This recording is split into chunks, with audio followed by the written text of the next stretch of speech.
What's going on, everybody? Welcome to the Blazers Uprise Postgame Show. The intro's too laggy. I gotta figure that out because this would have been a hype game to play the freaking intro, man.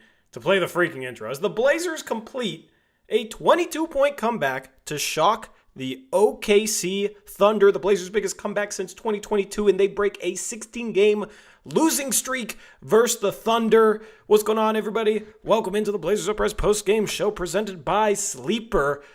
And man, you know the intro video goes too hard. My computer can't handle it. It goes way too hard. So anyway, we'll try and get that figured out. Still need that new computer. Still need that new computer. See, I've been talking about needing a new computer. There's your proof because I can't play a video directly through the stream.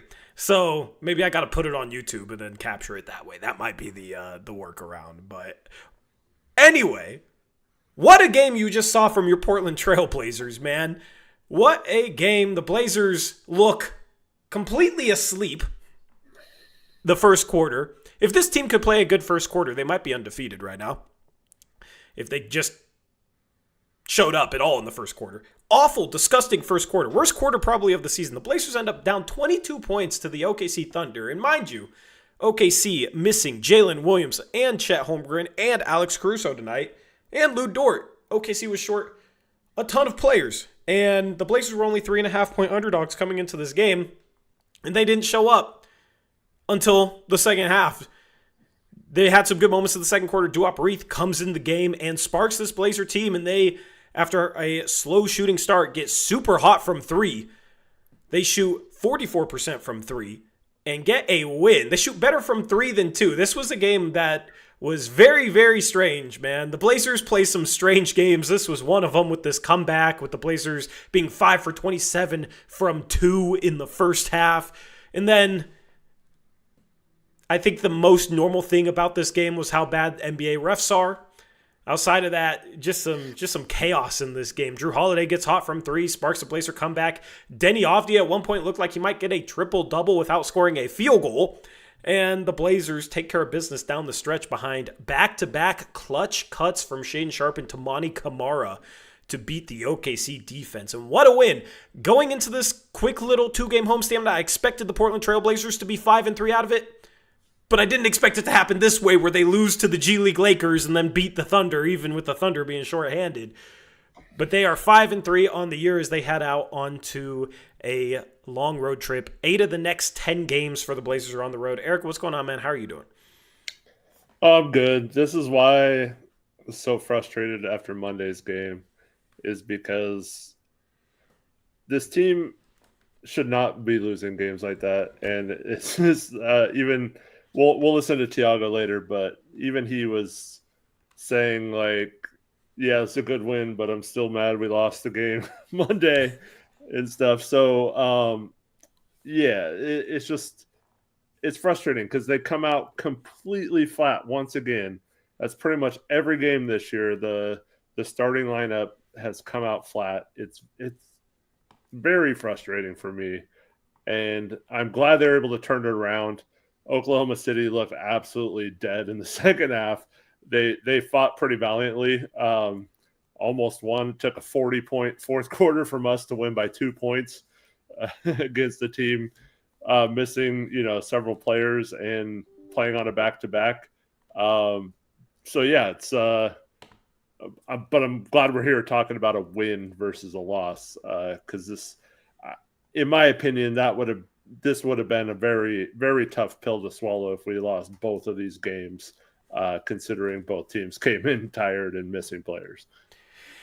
Yeah, man, I'm not going to lie. I don't know if there's ever been a game where the Blazers won, especially against a team like this, that has frustrated me as much as this game did, from the refs to the way the Blazers played in the first half and just some of the plays they made during this game. The energy was completely dead. In the first half of this game, the first quarter, when they were down 20 to 22 points, I'm like, yep, here's last year's Portland Trail Blazers. Here's the Portland Trail Blazers we know, where they come out completely non-competitive and probably lose by 40 against a team missing a bunch of players. That's what it felt like at the start of this game because the Blazers didn't show up for the first quarter. They just took it off. They took the first quarter off, and title still says like, all right, I'll change the title. lots of stuff to prep. Let me fix the title. Let me put Thunder in the title. They took the first quarter off, just like they did not perform in the first quarter, just like I didn't perform with titling the stream. But you know what, man? They fought, they clawed. This is the type of game they lose by 20 to 30 points last season, maybe more. In this season, they come back and they find a way to win it. So that just shows you the growth from this team, I guess. Yeah. Well, the thing is, if your whole identity is going to be based on this fast-paced offense and, this tough, gritty defense, you can't have the effort you had last game at the first quarter of this game. And that's why I'm frustrated, and it seems like I'm not happy, because you cannot respond after the way you played on Monday by coming out tonight and playing the way you did in that first quarter. And so I'm glad they got it together, because man, I was so frustrated with, like, how are you going to score points if you're all walking around the court at the beginning of a game? You're not moving at all. You have no idea how to generate points on offense, and you obviously aren't in the flow of the game yet, and you're not playing any defense, so they're making every shot, so you can't run off of turnovers or miss shots, because every shot's going in and you have to take it out of the basket. And so, like, they have to figure out a way to, if that's going to be their style, they have to find a way to speed people up a little bit from the beginning of the game, or have some sort of offensive sets at the beginning of the game and then at the end of games, in close games, that they can go to. Now, tonight in this fourth quarter, like you mentioned, two very good cuts, and I don't think those were designed or anything, but props to those guys, both Tamani and Shea, for being in the right position to accept that. Shea's was a lot tougher of a finish than Tamani's wide open dunk, but both of them made their basket, and those were key plays. But it's all predicated on someone having to move off ball, and I feel like there's a lot more times when people aren't moving, and we have to find a way to get that going at the beginning of the games. Now, that being said, thankfully they pulled it out. They did just enough defensively to get this win. They hit just enough threes. We've talked about this several post-game shows. If the Blazers start hitting threes, it's pretty much over, because it's really hard to beat this team if they're going to make threes. And that's why I don't like just saying, oh, they made shots or they missed shots as a reason why they lost a game or won a game, because they're going to put up the threes. They're going to shoot a ton. I think has there been a game where they shot less than 40 this year? It doesn't feel like it, or I can't remember one. But yeah, on paper, this is a good win, beating the Oklahoma City Thunder, obviously the first loss of the year. At the same time, you take care of business on Monday, and you're like a game back of the first seed right now with all the tiebreakers.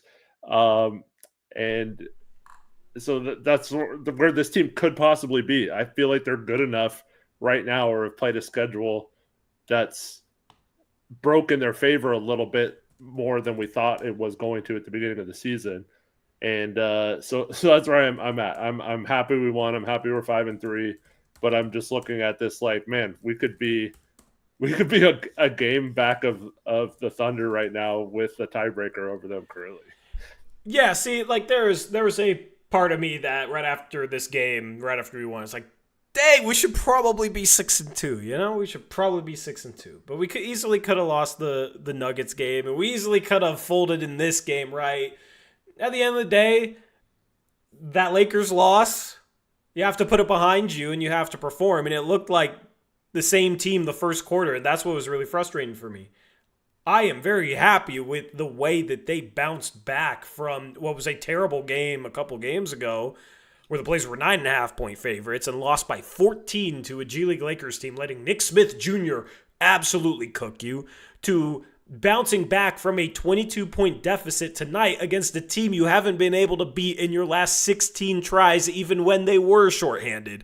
So, there is that part of me like, yeah, of course, we should probably be 6-2. But when we were down 22 in this game, we probably should be 4-4. So, at the end of the day, like, in previous years when we've been trying to evaluate this team in terms of how good they are, it's been a lot of like, okay, well, how healthy is their opponent?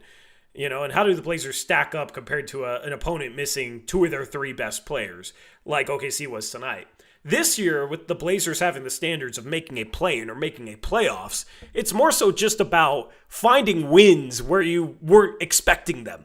You know what I mean? And especially when you lose a game where maybe you were expecting a win going in, beating OKC is a win that you did not expect. We're talking about a team that hadn't lost the entire season until this game. You're talking about a team that, if healthy, could push for 70 wins this year. They pushed for 70 wins last year. They almost got to 70 wins last year, right? So it's a win that you did not have penciled in on your schedule at all. If anything, you wrote with pencil, you wrote an L in there, and now we're using the eraser and putting a W in Sharpie, which is great, right? Which is great because this team has showed that it's better than a tanking team, better than a lottery team. I think they're playing caliber. In the West is extremely tough, but we see a couple of teams that maybe we thought the Blazers might not be able to surpass this year that are having turmoil right now with the Dallas Mavericks and the Memphis Grizzlies. Of course, you got the Suns who don't look too good. You got the Jazz who don't look too good. You have the Kings who don't look too good, although they managed to win today because Russell Westbrook had a triple-double. But that's 5 teams right there. There's 5 teams that don't make the play-in. At this point, it's just finding wins on the schedule that you didn't expect, especially with how tough this schedule is to start the year. So just the fact that they won this game allows me to just completely forget the Lakers game. After 5 seconds, be like, damn, we should be 6-2. You know what? I'm happy we're 5-3 instead of 4-4. Mm-hmm. Yeah, I mean, thank God they came out and won this game because, like I said, I didn't feel like the response was good enough at the beginning of this game. It felt like they were still shocked from Monday. But yeah, luckily their style, once it starts to hit against a team that's tired, you can wear them down. And I thought they did that tonight. That's the best part about playing the style they do is when a team comes in here gassed, you can hopefully, even if you get down early, wear them down and get the win. And so they did that, but yeah, it's just you don't want to let too many teams hang around like that because they could have hit a 3 there at the end and stole this game back from us, which would have been pretty devastating considering, like you said, some of the calls that went against us in the fourth quarter and just the way this game flew or whatever. But yeah, it's man, there were so many people that stepped up in this one. Denny has like one of the weirdest stat lines of all time, 5-17, but almost a triple double. What was he? 1 assist away. Is 26 points on 17 shots good? I mean, it's good when you just look at it that way. It's just so weird though. It is. He got to the line so much. And then, but yeah, I mean, the Blazers have been, outside of a couple games they lost, they've been pretty good free throw shooting wise. So that's helped them a lot. But yeah, we just kept clawing and Reef came in and I think it was like plus 19 in just a few minutes of the second quarter playing time. Yeah. And I thought that was, I mean, did we not talk about that last game? Like, why did we not give Reith a chance to hit a 3 when the team can't hit a shot? I seem to remember us saying that last post-game show, right? Yeah. And so he gives him a shot tonight, and he comes through for us. Now, Reith's been a kind of guy in the past where it seems like he's like a lights-out three-point shooter, but then his percentages by the end of the season never really reflect that. But he is someone you have to like fly out on and honor because he will get his 3-point shots up.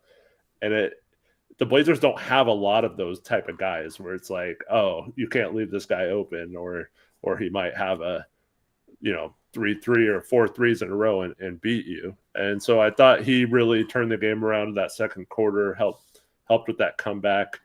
And then Drew, I thought, had his worst quarter of the season in the first quarter. He looked just completely out of the game, and then ends up, his final stat line ends up being one of his best stat lines of the season.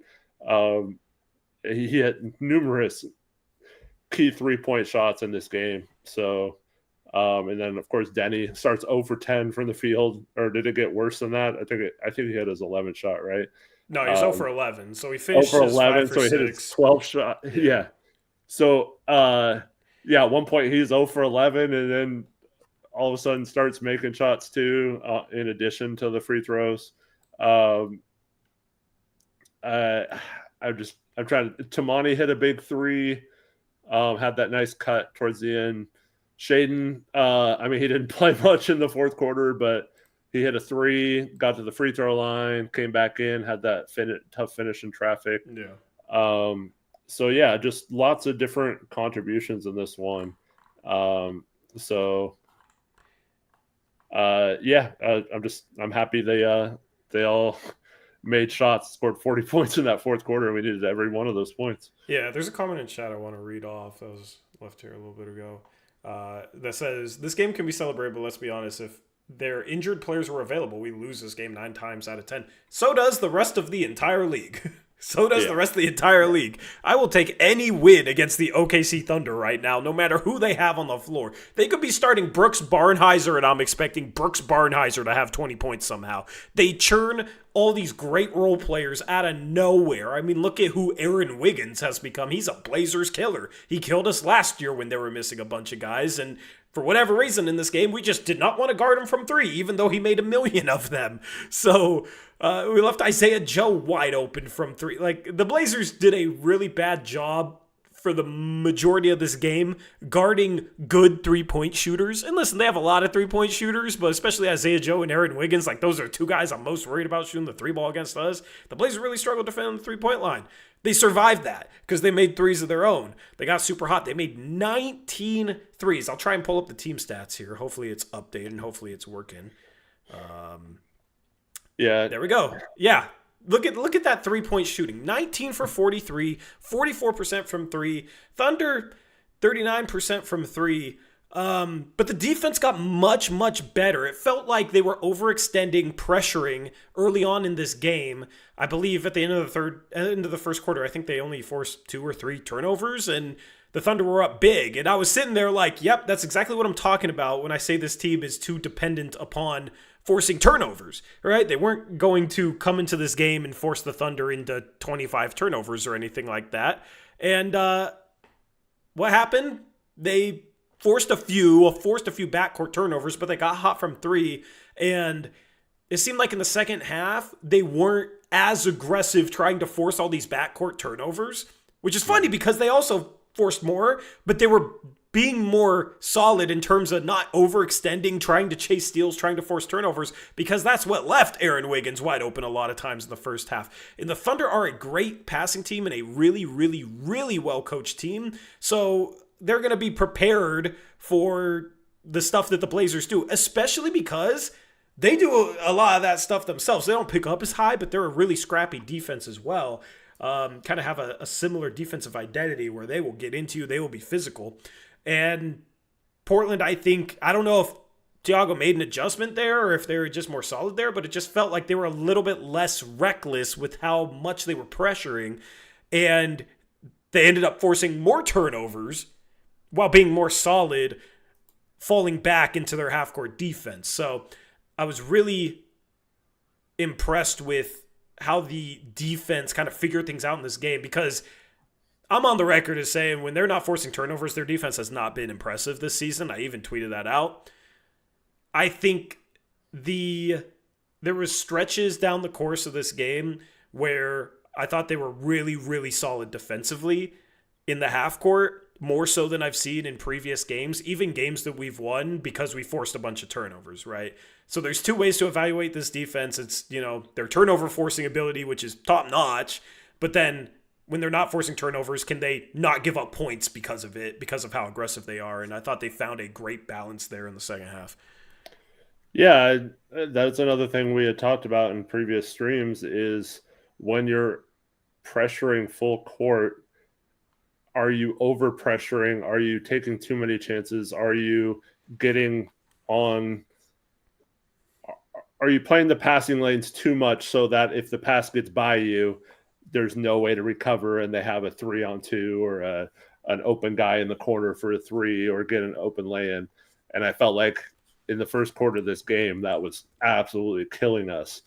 And then the play where Hartenstein gets the lay-in with 0.1 seconds left, it's like, why are we not back playing defense? Like, why are we all extended up full court? Yeah, I tweeted a video out about that, by the way. Follow me on Twitter. Link in the it makes description. no sense to like do that all the time and chase, especially it works against some teams that are sloppy with the ball and you can get a ton of turnovers, and like you mentioned, it creates offense, all that kind of stuff. But against a team that's as smart and well coached as the Thunder, they're going to absolutely kill that. So it was nice to see them actually getting back a little more and not allowing as many wide open shots or breakdowns in the second half. Yeah, I'll have to go back and watch to see if that was something they did differently, or if it just if Oklahoma City just was, like I said, they looked a little tired coming off a back-to-back. The players that did play in this game played pretty big minutes too, so it could have just been as simple as they just didn't have the energy to keep that up for a full game. And that does go back to, well, if you can wear teams down doing it, it's probably worth doing.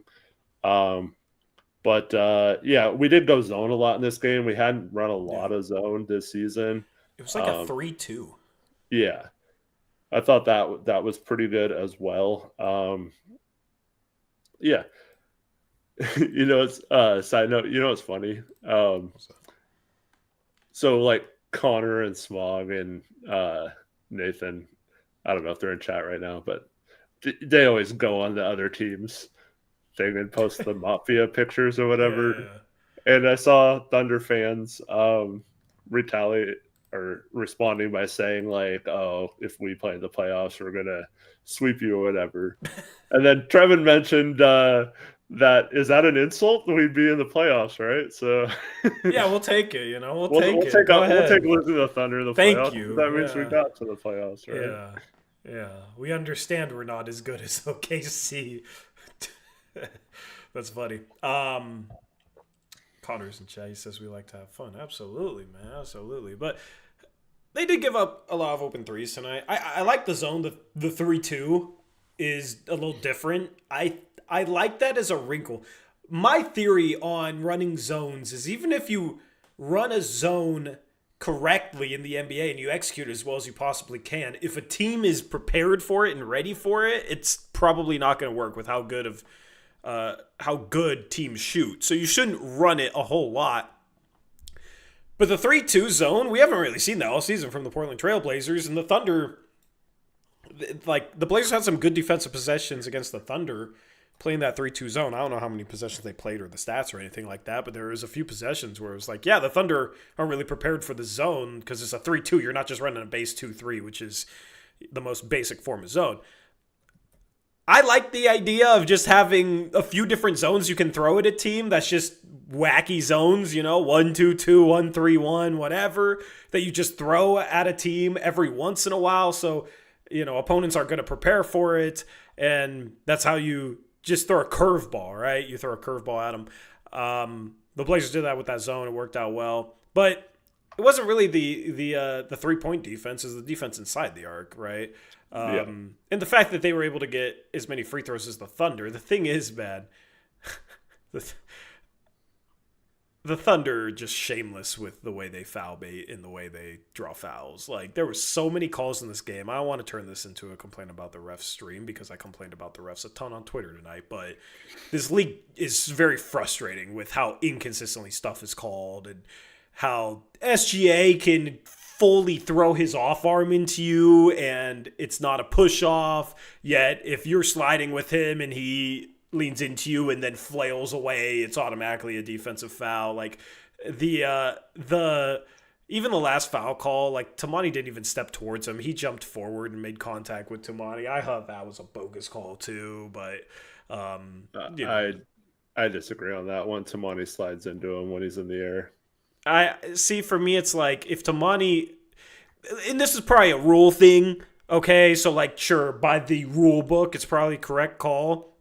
You're not going to overturn in the 2-minute report. By the rule book, it's the correct call. But it's like Tamani's barely moving, and the guy's jumping forward much more than Tamani's moving.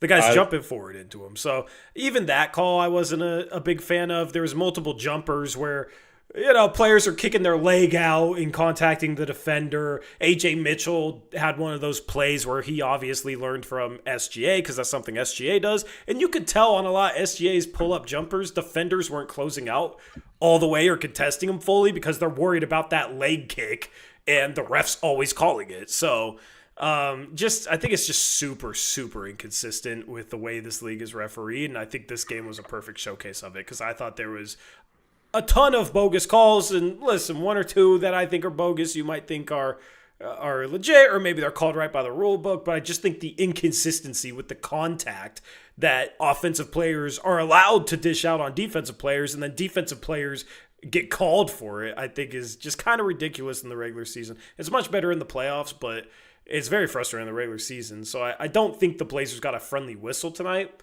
They're still able to get to the line a lot. Denny got a friendly whistle at least. At least we had one player getting the SGA treatment. And it saved Denny tonight with how he was shooting the ball. But yeah, like if you're able to get as many free throw attempts as the Thunder, that's a win, especially when they have SGA on the floor.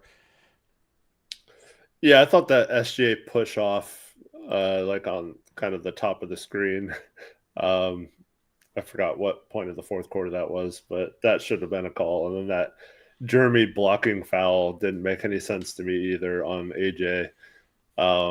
But I do think that last call, Tamani slides into him and he only flails his legs to like accentuate that Tamani slid into him. I think he didn't even flail his legs. He jumped into him. But I think Tamani to me seemed like he was pretty much done moving once the shooter left the floor, which is supposed to be the rule, right? Like if you're standing there in front of the shooter as he's leaving the floor and you don't move and he jumps into you.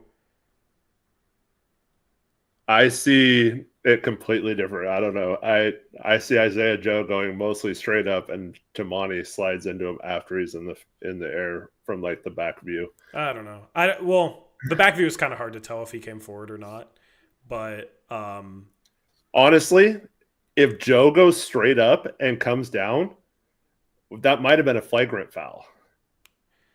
No, the fact that he flailed his legs, in my opinion, saved us from potentially him coming down on. I think Joe came forward more than Tamani came towards him. I don't know. Some people in chat agree with you. Some people disagree with you. We'll leave it be. We'll leave it be. That was one of the more like debatable calls. There were some calls that I don't even think were debatable. I thought it was kind of ridiculous. But anyway, enough of the ref talk. I just like that they were able to win the free throw line because you're not normally going to do that against an SGA-led Thunder team. Even without star players, SGA lives at the free throw line. It's what gives them life. So really impressive job there. And then winning the three-point shooting battle. Like I would not have expected the Blazers to make more free throws and make more threes. And we talk about how the Blazers, I think there was a stat last game where the Blazers have the highest field goal attempt differential in the league where they just shoot a lot more field goals because they force a lot of turnovers and get a lot of offensive rebounds. They didn't win the field goal attempt battle today. They shot one more free throw, right? So The Blazers, when they've been successful, they've been shooting a lot more shots. They didn't do that tonight, and they still won. So that's something that I think is impressive, where, yeah, you can look at who the Thunder are missing, but the way the Blazers won this game, it wasn't by forcing a ton of turnovers. It was by getting super hot from three, which is not going to be replicable all that often. They're more likely to make less than 10 threes than they are to make 19 or more, in my opinion. We saw that last game. I forget how many threes they made, but I think they were, 9 for 40 last game against the Lakers. So it was really nice to see them get going from three, and it was sparked by Uprise. It was absolutely sparked by Uprise coming into the game and knocking down 3-point shots. He was 3 for 3 from three in the first half, and he sparked a comeback. And we talk about the Blazers' lack of shooting on this roster. Uprise is a shooter, and right now the Blazers need guys that can knock down threes. Because Tamani's hit some big threes, but he's a little inconsistent right now. Shaedon Sharpe struggles to shoot. We know that. Donovan Clingan isn't really a shooter yet. He made a three today, but he's not really a shooter yet. Chris Murray, I don't view him as a shooter. City Sissoko, definitely not. He airballed a wide open three. We had Robert Williams shoot a three off the corner of the backboard, a la Paul George in the bubble in this game. And it was just like, man, I just wish we had guys that could knock down threes. Oh, wait, we do. And his name is Uprise. And he hit an insanely tough one for his third three where he was contested, like not square to the rim. And it was like, oh, man, it's cool to have a shooter that can make like a tough three. It's just Uprise is that guy, apparently. So you talked about it earlier in the stream. Like at the end of the season, his percentages, aren't super impressive from three, but he is a guy that can swing between the 4 and 5. He's actually been playing some 4 next to Clingan a little bit the past couple of games. But like he can make a tough three. You know what I mean? He's really important for this team just as a floor spacer and somebody that can make defenses pay for knocking out threes. Because there was a few possessions today where the Blazers drive, draw multiple defenders, kick out to somebody who's kind of open from three, could shoot it, but they don't really want to, so they wait for the defender to get to him, and then they swing to the next guy. And that guy's open enough to shoot, but they don't really want to. So they let the defender get close, and then they swing to the next guy. And that guy could shoot, but then he doesn't want to shoot. There was a few possessions today where it's like, man, nobody wants to shoot threes. Nobody's confident shooting threes. And then it was like Uprise came in the game and took the lid off the rim. Jrue Holiday gets hot. He hits 3 threes in a row. And when you're down 22, you kind of have to make 3-point shots to get back in a game, especially against a well-coached team that's not going to feed you the ball and turn over the ball a ton, where you can just run out and get fast break buckets all the time. So the Blazers started making a bunch of threes, and that's why they were able to fight back in this game. It's nice to have a hot shooting night. It just makes everything look better. Does anyone in chat know what we shot from three in the first quarter? It couldn't have been good, right? I don't know. We were 11 for 26 from three at halftime, and we were 5 for 27 from two, which is insane. Drew and Dwight got hot in the second, but I wonder why, because, Dwap hasn't played much this season. Why is that if our offense is completely designed to, run and gun and shoot threes? Why hasn't he been given more of a chance to be a part of that? It just feels like a no-brainer to me. Because that's pretty much all he is. I will say he had a couple impressive defensive possessions in this game, but he's not a particularly good defender. I feel like teams, if they want a 3-point specialist on the floor, it's best to have it in a wing that you could hide on a perimeter player. When you're the center, you're the back line of the defense. So if you're a 3-point specialist that's not a good defender, it's going to be a little bit more of an issue. That's why I don't mind him playing the 4 next to Clingan, where Clingan can help him at the rim with anybody that drives, and he can at least play close. But I forget who it was against. He had an impressive possession guarding a wing out on the perimeter. So I think that's why is just he's not going to do much other than shoot threes. He had a really nice pass. I think it was the game in Utah to cutting Tamani. So he can put the ball on the floor a little bit, but I think it's just the defense with him being a big. But at this point, his shooting, his ability to come in the game and knock down multiple threes in a row is very, very important, because the Blazers don't really have that guy outside of Jrue Holiday, Jeremy Grant, and Denny Avdia. kind of. Like Denny Avdia is kind of more consistent shooter. He's not really somebody that I feel like it's super hot from three in a short period of time. He doesn't shoot a ton of threes. He plays downhill all the time, which is great. But you don't really have like it's sometimes it's good to have a streaky shooter that Duop Reith comes in this game, and if he goes 0 for 3 from 3, oh, we're already down 22 and we probably lose anyway. But because he comes in and has 3 threes in the first half, goes 3 for 3 from 3, he sparks a comeback. So sometimes it's nice just to have that guy at the end of your rotation to sub in a game that can get super hot from 3 and knock down multiple threes in a row and spark a comeback. Yeah, and for those, I see the question in chat: who's better, Young or Duop Reith? Keep in mind, Reith is 29 years old and just completely different player. Young is a project center that has played 5 games in the NBA or something like that. Like, come on, like it's not a conversation to have right now, and that doesn't. If you think Reith is better for this team right now, it doesn't mean you've given up on Young either. So there's not really a true answer to that. But we shouldn't be comparing those guys. Absolutely. Right. Matt Cardell had a really good point about Reith too.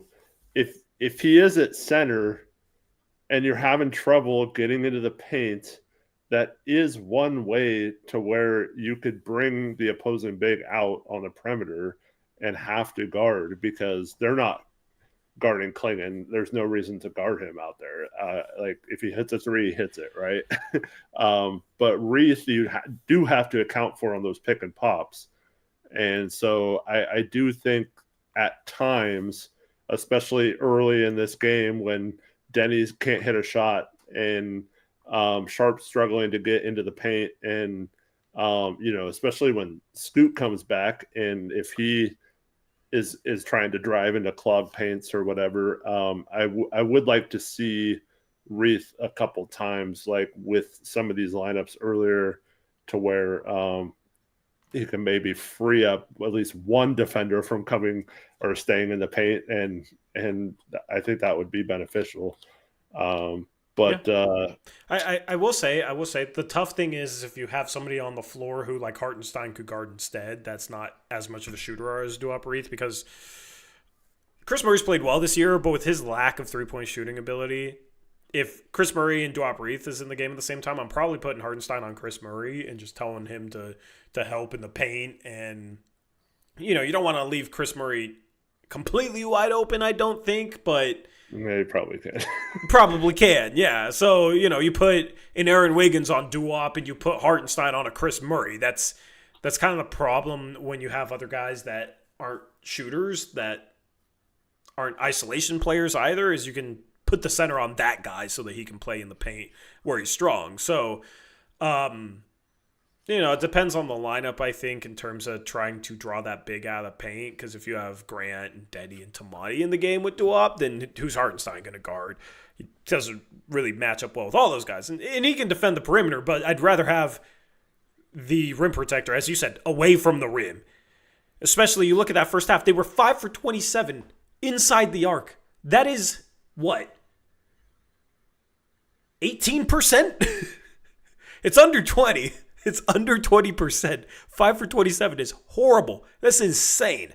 Credit to OKC, but man, if that doesn't show the lack of spacing, then I don't know what will. Now, they were 11 for 26 from 3, so they got hot from 3.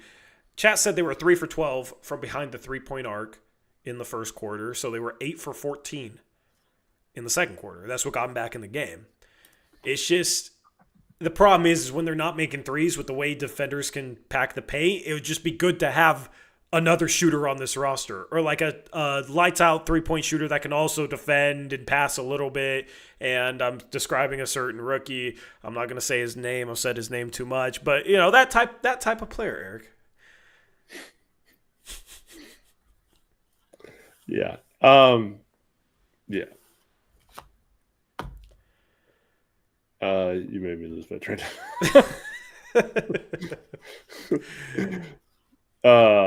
Yeah, it'd be nice. I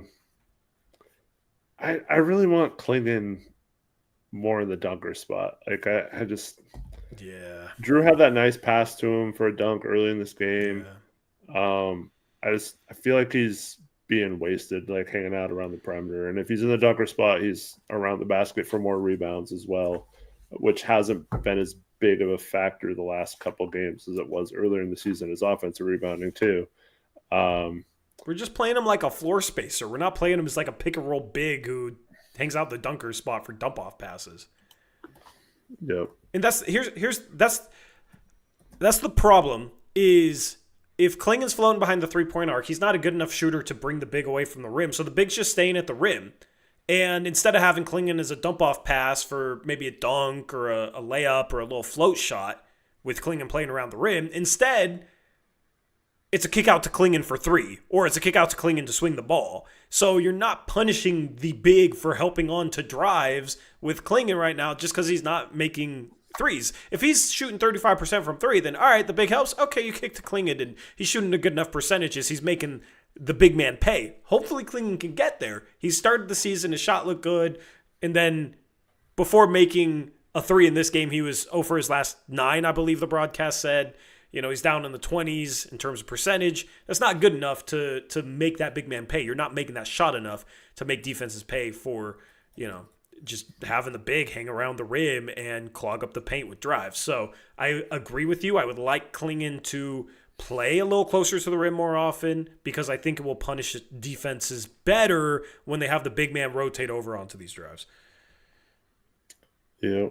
And listen, if you know, good defenses, they'll send another guy down to Klingen once the big helps. They'll rotate down to Klingen to take away that dump-off pass, but that guy's rotating from a guy that maybe is a shooter. So then that guy's open for 3, and then that guy will make you pay. Yeah, and we're not really running pick and roll that much, so I don't understand why he's on the perimeter so much. Like, it seems like he's always just hanging around the perimeter. Yeah. And it's like, I guess they're doing some dribble handoffs, but like, it's not like the traditional, oh, let's get our guard to get switched onto a center and then have him break him off the dribble or something. Like, it's just simply he's just standing around the perimeter, and I don't get it, man. Yep. Let's break down some performances here. So, is this a Denny Avdia all-star type of game because he struggled from the floor but had 26 points, 10 boards, 9 assists despite starting 0 for 11? You know what I mean? Like that's the thing. There's all-stars where they can't buy a shot, but you look up at the end of the game, it's like, oh, they have 26 points. Oftentimes because they live at the free throw line like Denny did today. But when they popped up the graphic, Denny, 26 points near the end of the game, I'm like, how the hell does this dude have 26 points? Yeah. We need to do a player of the game poll, by the way, so I'll get that cooking. While you give me your thoughts on Denny. And for those that watch the Blazer broadcast, the Haberstroh tonight had everyone with the numbers that Denny's had has made an all-star game. So, yeah, it's going to be interesting to see once that comes around. Who should I put in the poll? We got Denny, we got Drew, I think Jeremy Grant and Duop Arith. Yep. All right. I think Duop deserves an appearance here. Duop's going to get some love, but Denny's going to win, like always. No, My I'm vote not. might be for. Listen, this doesn't have to be necessarily the best performing player, like in terms of points and stat line. It could be, you know, your guy's player of the game. You guys could use any justification for it. Like if it's Duop Arith because he came in and sparked that comeback, that's a very valid reason. And I don't know. Part of me wants to go Duop. Part of me wants to go Drew. I think Drew deserves some love here, man. We'll talk about him in a second after we talk about Denny, but he went off from 3 after starting super, super slow, and his shooting was a huge reason why the Blazers got back in this game. But Denny struggled. They defended him well. Here's the thing. Denny is the number 1 guy circled on the opposing scouting report right now. He's the number 1 guy that's being game planned for. He's literally a number 1 option now. And for him to be a number 1 option going against an elite defense like this, struggling to shoot, to still end up with 26 points because he stayed aggressive, got to the line a lot, have 10 boards, have 9 assists, 3 turnovers. That's a 3-to-1 assist turnover ratio. He's struggled with that this year. I think is just huge, a huge statement about where he's at right now, where he's legitimately playing like a star. And this was the type of game where, even though he struggled to shoot the ball, he still ends up with 26, 10, and 9.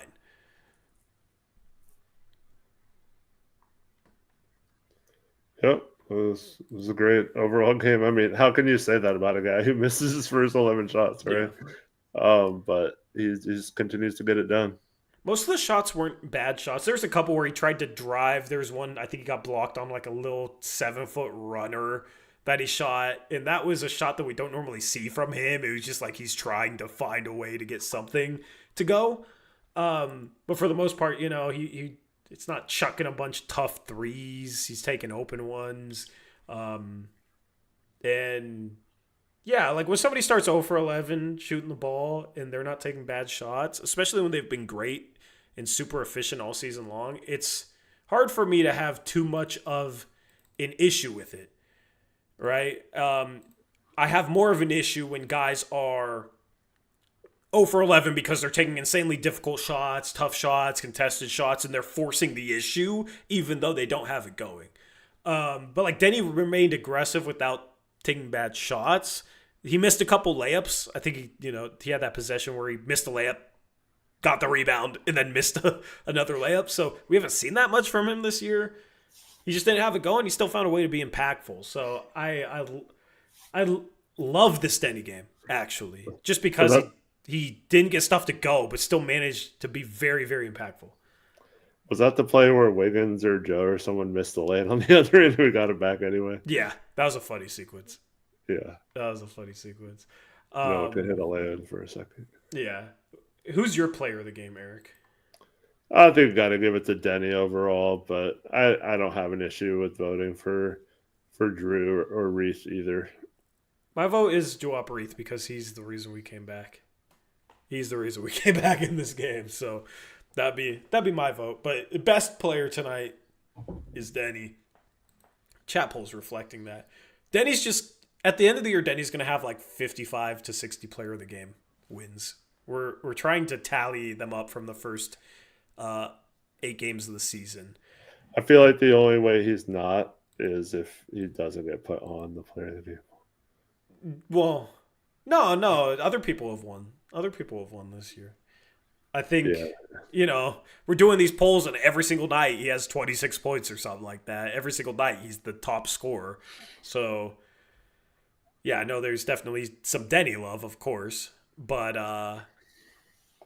yeah, I don't know. Like, if he only shot 4 free throws in this game and had 14 points on 5 for 17 shooting, I don't think he's winning this poll. Free throws saved him, but that's one of his abilities is being able to get to the free throw line at an insane level. This doesn't have to do with it. Well, it kind of has something to do with Denny, but can we not play Sissoko and Chris Murray at the same time? Like, I don't understand. You don't need to play with like no spacing. Yeah, I had somebody try and tell me, "Oh, we have to play Sissoko," but just play Uprise more minutes. Shoot, play Chris Murray more minutes. Like, just don't play Chris Murray with Sissoko. We don't have to play Sissoko. I don't really understand that. And I guess Sharp is still on his 25-minute restriction. He played 28 minutes last game, though, right? I don't know if it was 28, but yeah, it was a little more. Chat, let me know what it was. How many did you play in this game? 23. 23. Let's talk about Sharp, and then we'll go to Holiday. So Shaden today, 6 for 15 from the field, 2 for 5 from 3. So he's 40% from the field, 40% from 3. Gets the line 4 times, makes 4 free throws, has 1 assist, 2 turnovers, 6 boards, 18 points in 23 minutes. He shoots 15 times in 23 minutes. His ability to get shots up is impressive, I guess. Well, also hesitating to shoot when he's that's weird. Shaden Sharp is. I'm This was 29 on ESPN last game. 29. Yeah, I mean, listen, his substitution patterns is hard to build a rhythm, but he's shooting shots like he's in a rhythm when he's not. It's kind of my thing. Um, he made a tough step back three, which was good to see him hit. He made that little turnaround jumper he likes every now and then, which was good to see him hit, but still like 40% from the field, 40% from three. Man, his first two threes though were like in and out. I Yeah, know it because he doesn't shoots count, the but ball flat. yeah. That's what happens when you shoot the ball flat. I'm worried that he hasn't found like this is kind of an overarching conversation, but I am worried about Sharp at this point. It's just the lack of improvement and being able to figure it out offensively is a bit worrisome. And the shot going into training camp preseason was like, oh, it looks a little different. It looks the exact same now to me. I mean, maybe he's slightly different, but the arc is still the same. The shot selection is still the same. It's still as bad as it was. The playmaking, if anything, is worse than it was the past couple of years. And it's just like, yeah, he's only 22, but he's already in year 4, man. And I want to see improvement. I want to see improvement. It's hard for me to sit here and be like, oh, he's only 22. And it's like, okay, has he improved in the past couple of years? He was better last year than he was the year before in terms of finishing and knocking down mid-range shots. And both of those things have regressed back to where they were 2 years ago. So if you look at him 2 years ago and look at him now, is he any better right now than he was 2 years ago? I don't know. And I don't like feeling that way. He's had a rough start to the season, and every game I'm just hoping he can break out of it. It's definitely going to be harder dealing with whatever calf thing he's dealing with, and being on a minutes restriction and playing 4 minutes and getting subbed out at the start of the game, right? So he has some things that aren't working in his favor here, but I can't lie. I am a bit worried in terms of the conversation about him becoming a star at some point because, right now he has a little bit of work to do just to become like a consistently positive player. Yeah, I don't know. How much do we factor in that he's been on the injury report every game, been a game time decision, is playing, is limited Yeah, minute wise. Like, it not doesn't much. excuse the shot diet, in my opinion, but it does. I mean, if your calf's hurting you, you know this. Like, that does affect your shot and your stance and the way you're jumping on your shots. And when your best feature is your athleticism, that could absolutely play a little bit to do with it. When did he hurt his calf? The first game against the Lakers, right?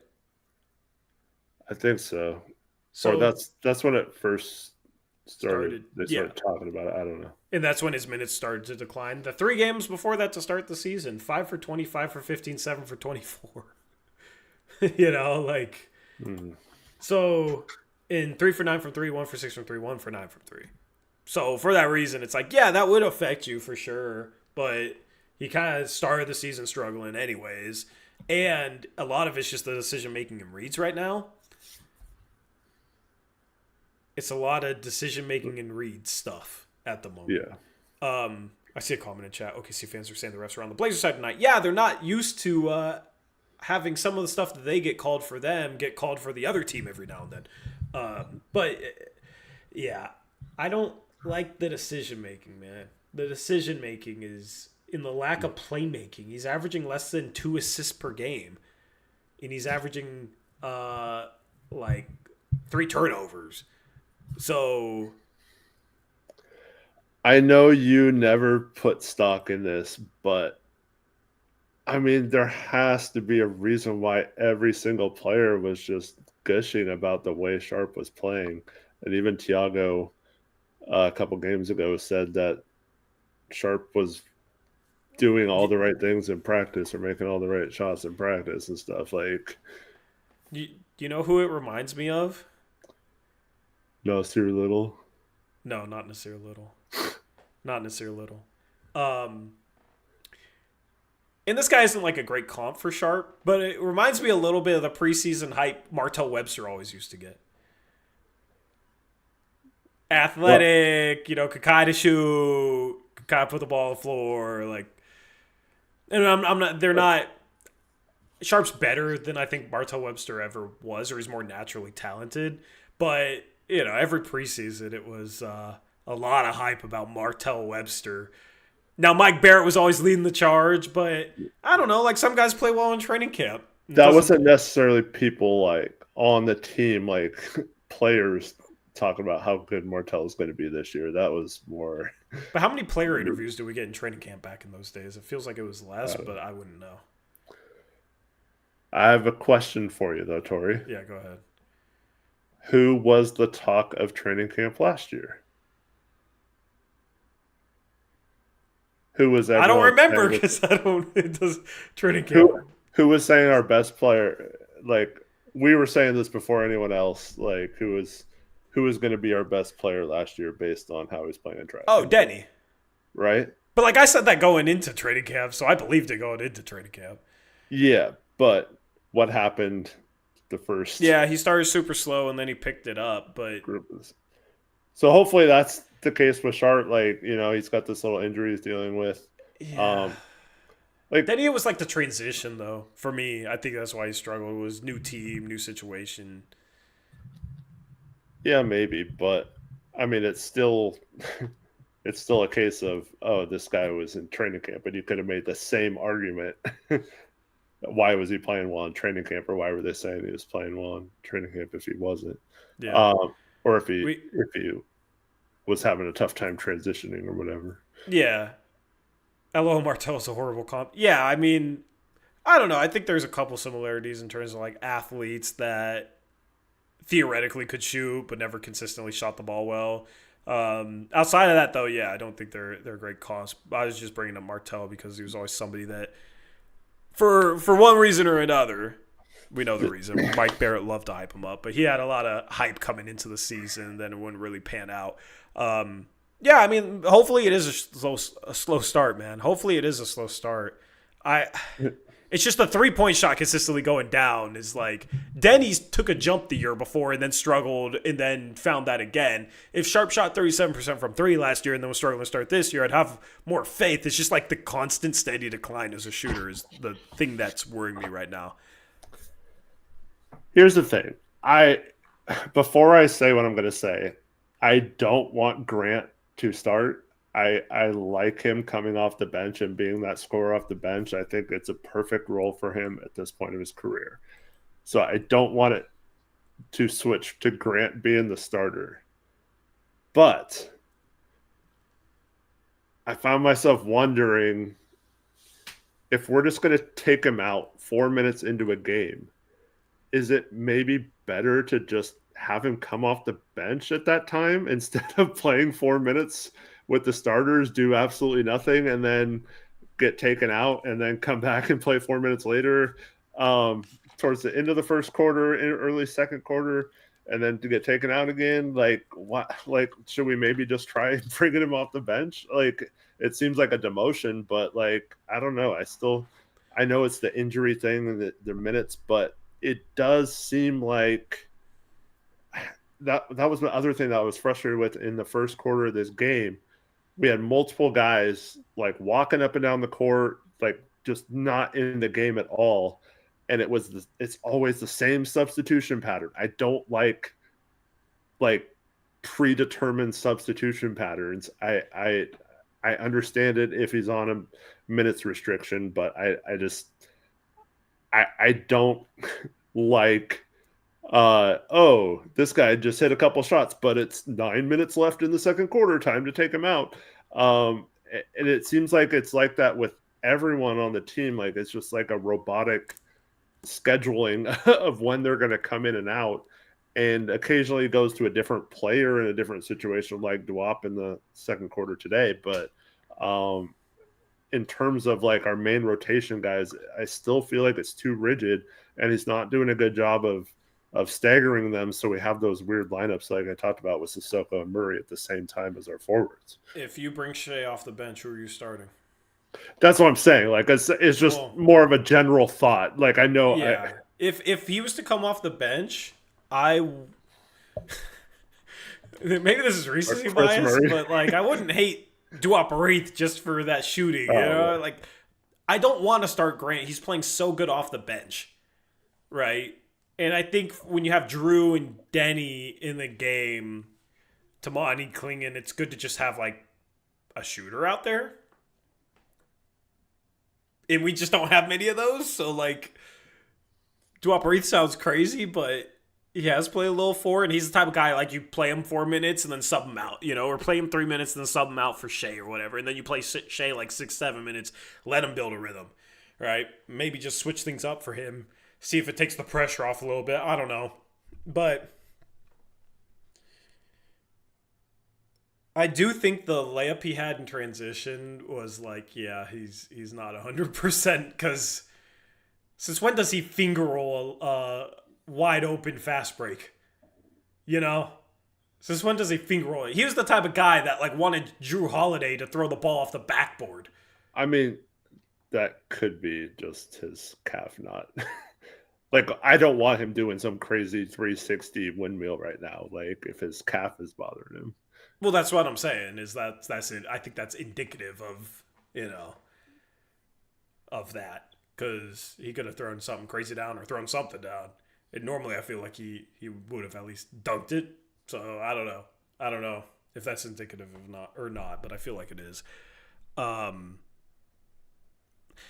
He just has to start performing though, man. Like he's always dealing with some sort of nagging injury, and if he can't perform through it, then it's going to be really tough for him with how often he's dealing with nagging injuries. And I mean, Dame needed core surgery and put up, he struggled the year that he eventually sat out and got the surgery and all that, but like it was bugging him for 6 years and he was still playing like a superstar, right? So at some point it's like you're out there playing, man. A lot of it's decision making.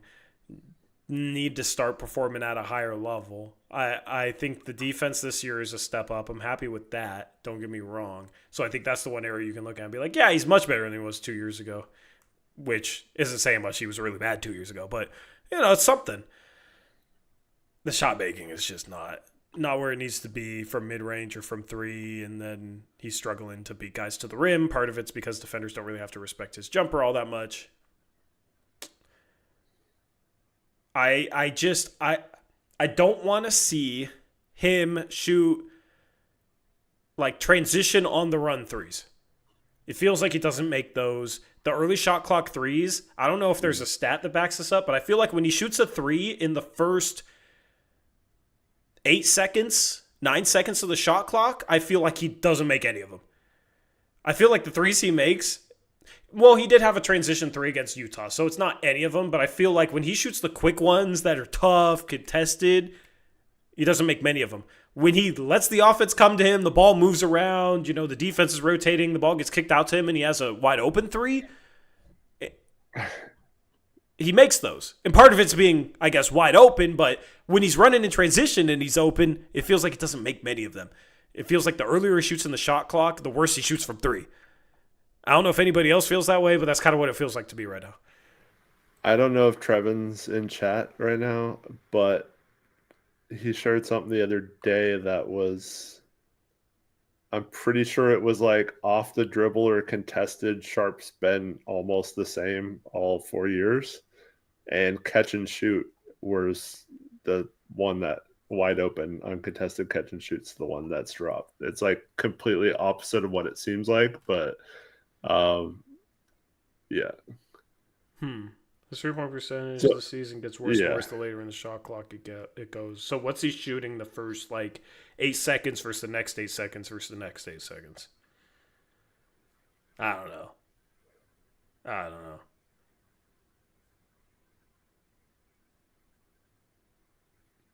We need Trevin to pull up the advanced stats for that, since I know he has it. That's the type of thing where it feels that way to me, and I always know, there's going to be some stat that says it's the opposite, I guess. But yeah, it's the early contested ones. If it's open, I'm fine with it. If he's not sprinting into it, I'm fine with it. You can message me the picture, Trevin, because I'm curious.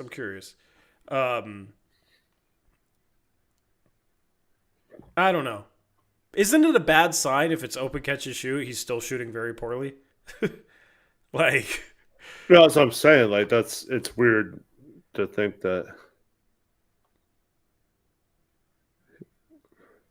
I still think he should not be shooting 10 per 36 minutes, which is what he's shooting right now. It's too many for a guy that's not making them. And therefore, he should cut out some of the tougher ones. Even if he's shooting an equal percentage on like tough ones and open ones, I think he should lower the attempts. He shouldn't completely stop shooting them, but he should dial back some of the tougher attempts. So according to this chart Trevin sent, when he shoots within the 22 to 18, which is considered very early in the shot clock, he's 5 of 15, 33%. This is from three? Yeah, that's by far his best 3-point percentage. And he shoots 75% from two in those situations. Well, yeah, the two is like more likely fast breaks, where the three is more interesting because it feels like he doesn't make transition threes. From 7 seconds to 4 seconds left on the shot clock, or 4 to 0 late and very late, he's 0 for 7 combined this season, hasn't hit a single one of those situations. From 15 seconds to 7 seconds left, he's 6 of 23, 26%. Yeah, that's crazy. It feels like the exact opposite to me. Yeah. But maybe, I don't know. Well, for me, I think it's like he just, you can tell when he's like more confident. When he shoots early in the clock, it's not necessarily a good shot. I agree with you that his decision making isn't great there, but it does feel like he is shooting them with more confidence, like he's gonna make them at least. But yeah, I mean that could be it too. I don't know, man. I don't know what to make of his 3-point shooting. It's just steadily declined, unfortunately. So hopefully he can turn it around. He was 2 for 5 today, which is good. Not finishing at the same rate. We talked about that last stream. Yeah, would be nice for him to pick things up here. I almost wonder, like, is it better that he's only playing 23 minutes in a game like this? You know, he wasn't terrible tonight, but he was a -5. I guess if he was playing more minutes, Sissoko wouldn't be playing, so that would be a good thing probably in general. Because Sissoko doesn't really do much, but Sissoko was a +4, so I don't know anything. Let's talk about Drew. Let's talk about Drew. 22 points, 6 boards, 2 assists, 7 for 16 from the field, 6 for 10 from 3. 6 for 10 from 3. I love that from Drew. He got hot from 3 there in the second quarter and in the second half. I don't know what he started, but he got really, really hot there. He made 3 straight threes in a stretch where I think he made 3 and Tamani made 1, and that was right after Duop made 2, and that was in the second quarter where they just had this 3-point barrage. Really, really good game from him. He was quiet last game. He really struggled last game. And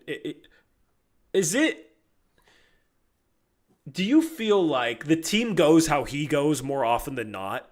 Because last game he was terrible, and it was the Blazers' worst game of the year. The first quarter he was pretty bad in this game, and it was maybe their worst quarter of the year. All of a sudden, he starts making threes and starts making plays, and all of a sudden, the team's good again. It almost feels like, more so than any other player, how Drew Holiday goes is how this team goes. Yeah, absolutely.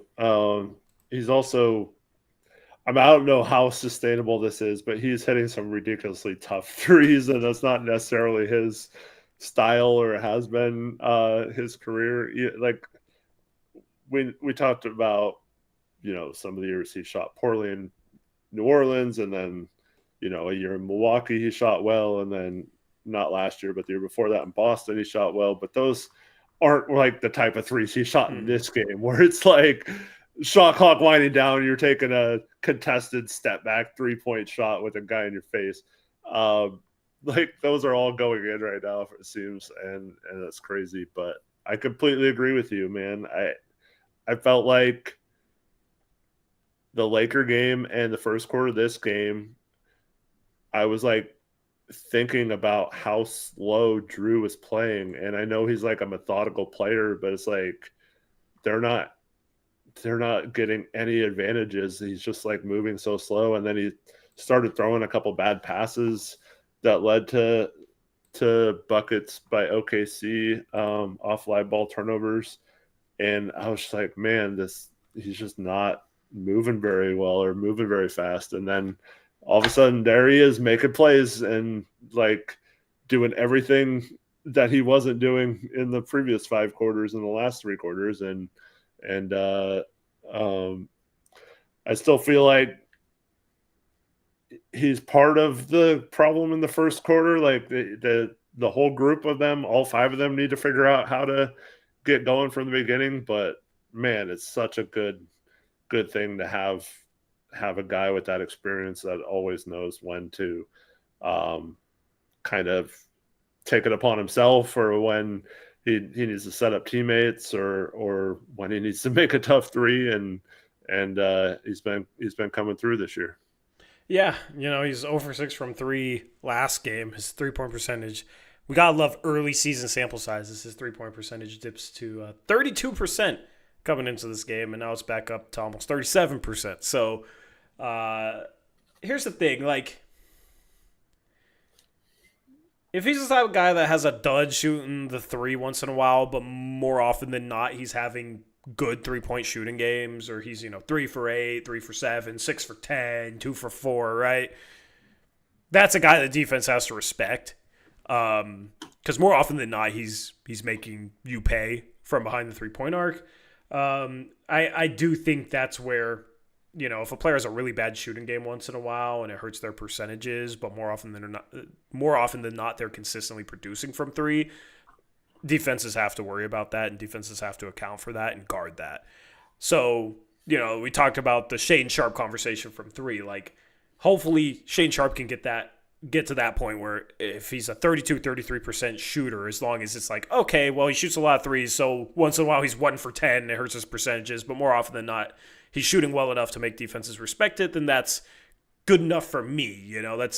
That's where, yeah, he's still a below average shooter percentage-wise, but he's good enough to make defenses respect him. And I kind of feel like that's the case with Drew this season. Is he's shot a good enough 3 ball. He, you just look at his stretch of games in October. He started 1 for 7, not great, but then 2 for 4, 3 for 8, 4 for 7, 3 for 8, 2 for 7. He had 0 for 6 last game, and then tonight he was 6 for 10. Yeah, I'll take 6 for 10 every game. Yeah, I love for him to shoot 60% from 3. Yeah. Let's see.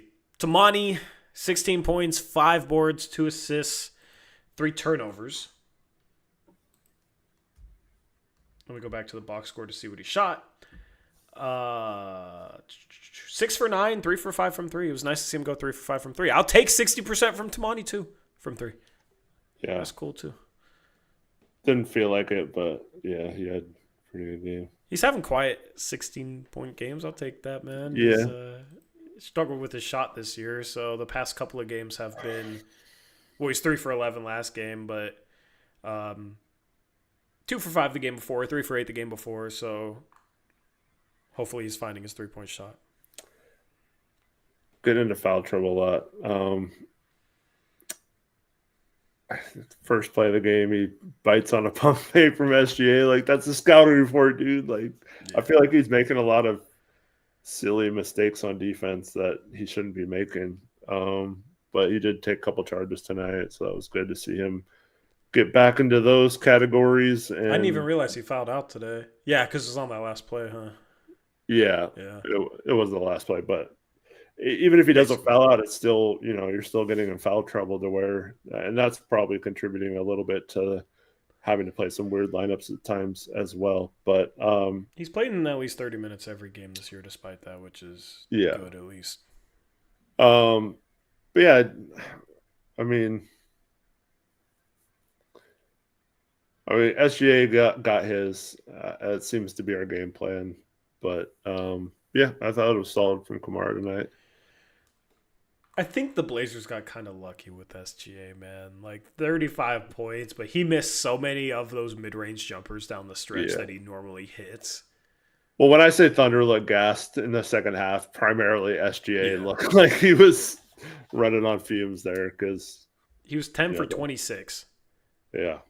He was 10 for 26. So I don't even think that was the Blazers doing a good job. He just missed a lot of shots that he normally hits. Like, this probably should have been a 45-point game for him. But that's what I'm talking about with Kamara. It's like last year, or at times, I mean, SGA has still gone off against us, don't get us wrong. And side note, that 16 game losing streak, I mean, how many of those games were tanking games? Like, remember the one with Isaiah Roby going off and beating us? Yeah.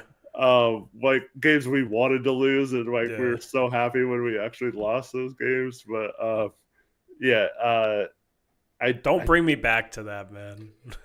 I I do feel like there were a couple games last year where it was like, wow, look at how well Tamani can guard someone like SGA. And I mean, obviously SGA didn't shoot well tonight, so I guess you could say Tamani did fine on it, but it doesn't feel like he's like as much of a nuisance as he was last year. Well, Maybe that's because we're just taking it for granted, but I think he's being over aggressive. yeah. I think that goes into the foul, but then also like gambling for steals a little bit, pressuring the backcourt, and I think that's tough. And then when he has to fight through screens, guards are able to get open off that, especially because we play drops, so that plays into a guy's like SGA's hands. I think that's the reason. I think that's a combination. He definitely. I don't think like individually one-on-one he's been quite as good as last year, but I think it's those things more so than that, if I had to guess. Umar has a good question. Do you think he's looking too much to take offensive fouls and not just stay in? Yeah, I think Because he that's was so part good of at it. it last year. I think maybe he's thinking he's going to get those calls like every time. I think last year a lot of his offensive foul drawing was opportunistic. Like when he had the right opportunity, he'd draw an offensive foul, and he had a lot of good opportunities because he plays hard defensively and he tries to fight through screens. And when a guy's moving, he sold it right. I don't want him to become the type of defender that gets so caught up in trying to force that when somebody sets a solid screen, he's flopping, and then there's nobody to defend his guy because he's out of the play. And I feel like there's been a little bit more of that this year where he's trying too hard to sell something that's probably not a foul, and refs aren't buying it. Mm-hmm. Yeah. It's not always going to get those calls, but. And also, other teams are maybe a little more smarter about when he's going through a screen, not moving at all, and Yeah, if definitely. you're still trying to draw those fouls instead of just trying to get through the screen. Yeah, I think that's probably something on the game plan for sure. For sure. What do you think of Klingon today, man? He's not having the best stretch here. Yeah, I mean, I thought he had a couple of good rebounds in the fourth quarter, but I don't know. It seems like their defense has been weird. It's just like out of sorts or something. I don't know. I feel like teams are still a little deterred to go inside when he's in the game, but I feel like teams are attacking this defense a little better than they were at the end of last year, and they're finding ways to exploit him a little bit. But I still feel like he's very close to having the similar impact as he did. You know what I think? I think he gets called for a lot of BS. Oh, that's true too. And I think it makes him less aggressive as a rim protector. And I think that when there's stretches where it feels like he's not having as much of an impact, I feel like that's why, as much as anything. Because there are some calls in this game, too, where it's just like, what the hell are we calling, man? There are some ridiculous calls in this game against him where it's just like, he goes straight up and it doesn't matter. He goes vertical and leaves the floor, which you're supposed to go vertical, and he goes vertical, and the offensive player goes into him, and it's a foul on Klingon.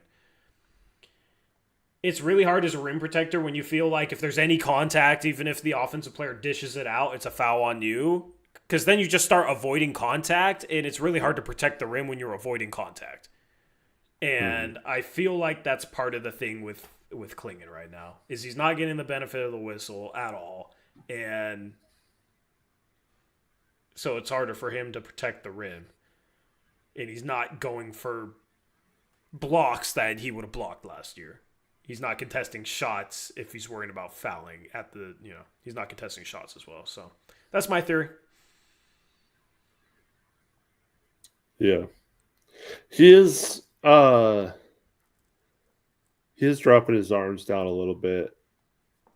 And some of that's like, the defender's going into him, which forces his arms down, but I do feel like he needs to do just a little bit better of staying straight up and being a little bit more vertical than chasing blocks necessarily. Yeah. Or trying to poke the ball out or whatever, because he's not going to get that call at all. I feel like even when he is vertical, he gets called for crap anyway, so I don't really know what he's supposed to do. I don't really understand what he's supposed to do. There was a play right at the beginning of this game, too, where AJ Mitchell had a drive down the left side of the paint, and he recovered back to Hartenstein. But he was stuck. It was one of those plays where, like, if he goes to AJ, Hartenstein has an easy dunk, and if he doesn't, if he stays on Hartenstein, AJ is going to go right down and lay it in. And I don't necessarily. We talked about that a lot with like Nurk and stuff over the years. I don't necessarily blame the center in those situations. It's kind of like a lose-lose scenario. Like either option you choose is not going to work out. But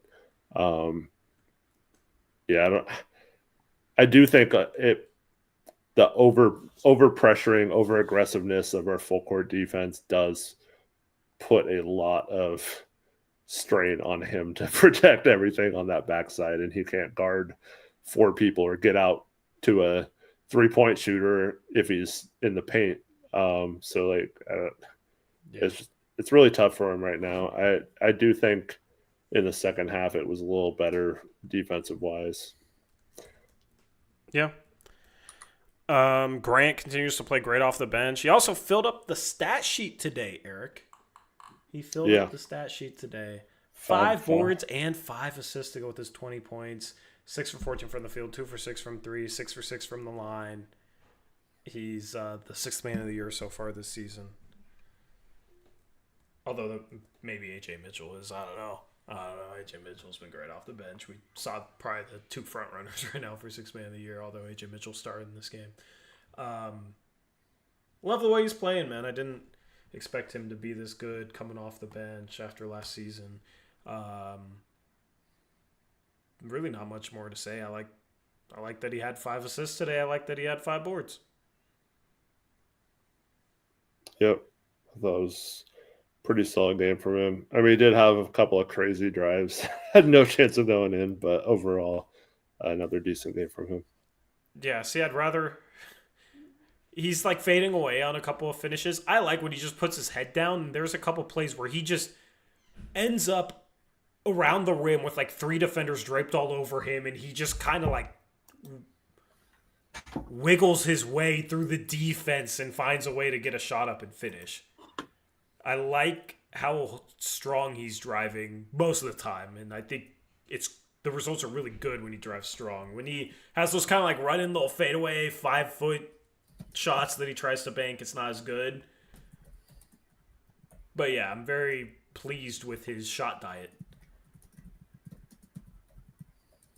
and how decisive he's being. Uprise, 12 points in 20 minutes. Spark off the bench, 4 for 5 from 3. Plus 21 in 20 minutes. Plus 21. How many minutes do you think he should play regularly right now? Do you think he should play more than Robert Williams? Robert Williams only played 4 minutes in this game. Were you surprised by that? Or do you think Uprise is a better backup center option right now than Robert Williams III? Hard to say because Robert Williams III has only played 2 games, but... Are you lagging or is that me? I think it's you.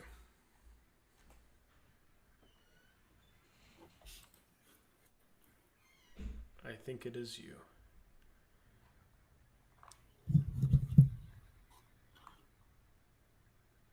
Anyway.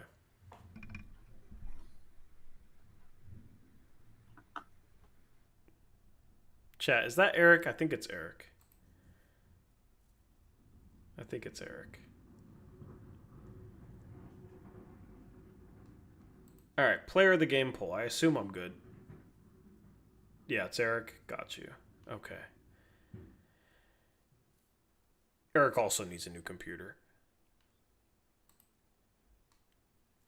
Player of the game poll. Denny Avdia, 57% of the vote. Drew Holiday, 22% of the vote. Duop Reith, 19% of the vote. Jeremy Grant. We got Grant haters in here. It's funny that I say that. Jeremy Grant, 1% of the vote.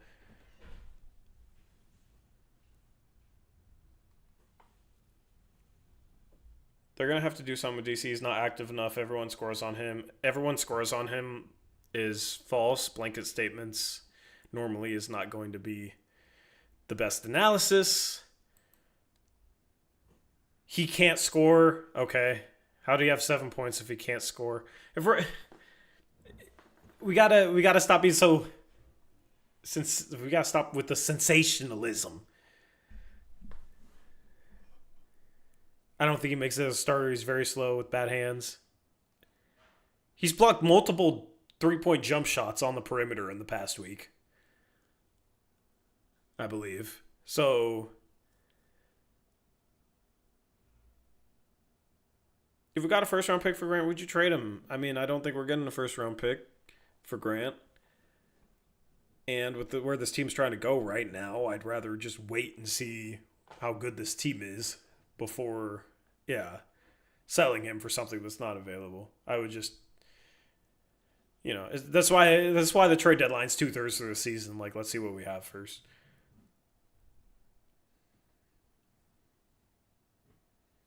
DC as a role man is not being utilized enough in this offense. Yeah, I mean, DC as a scorer is a 7-2 guy that scores around the rim, and he's not really around the rim much.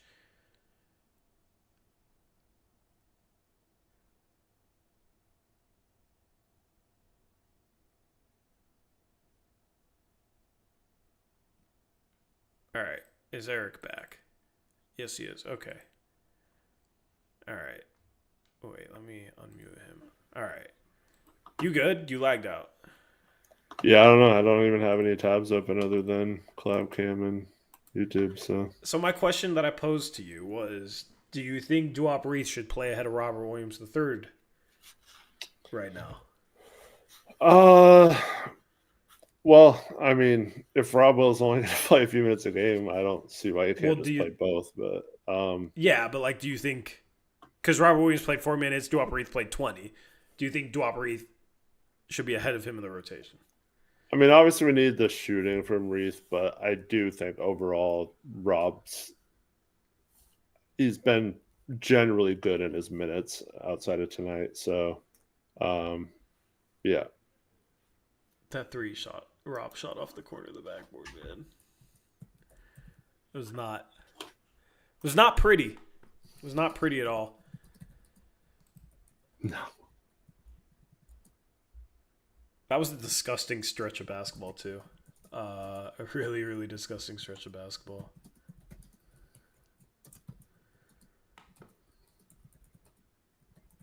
And then no Caleb Love minutes tonight, despite no Blake Wesley. Blake Wesley's out 8 to 12 weeks, so 2 to 3 months. Brutal for him. I mean, even when he's healthy, Scoot's going to be back and entrenched in the rotation anyway. So Blake Wesley had a nice little run to start the season. Unfortunately, he's out.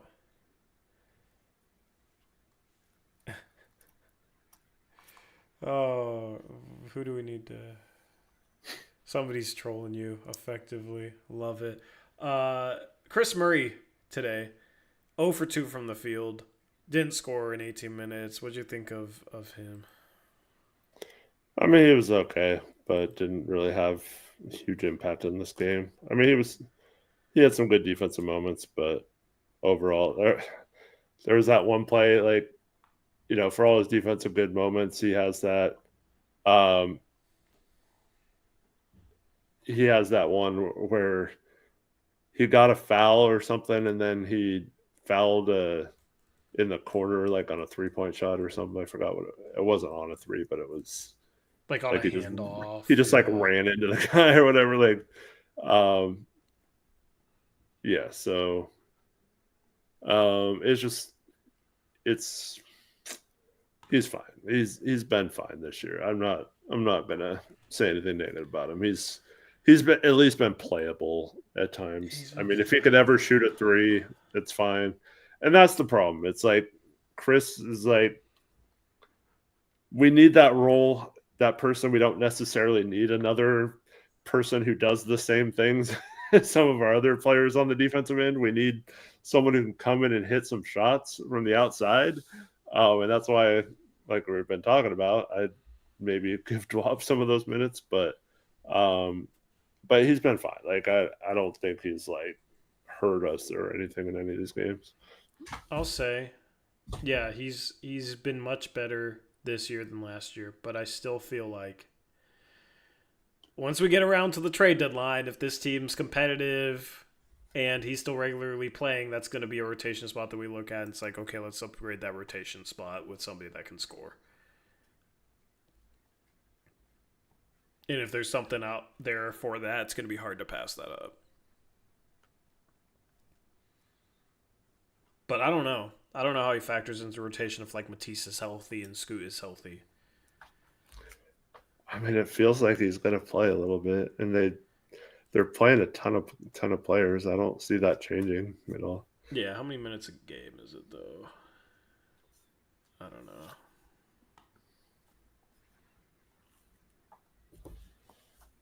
Don't know. Anyway, that's all the players. We'll take your questions. I said we were going to do that a little bit more. So, if you got any good questions, we'll do that right now for you guys.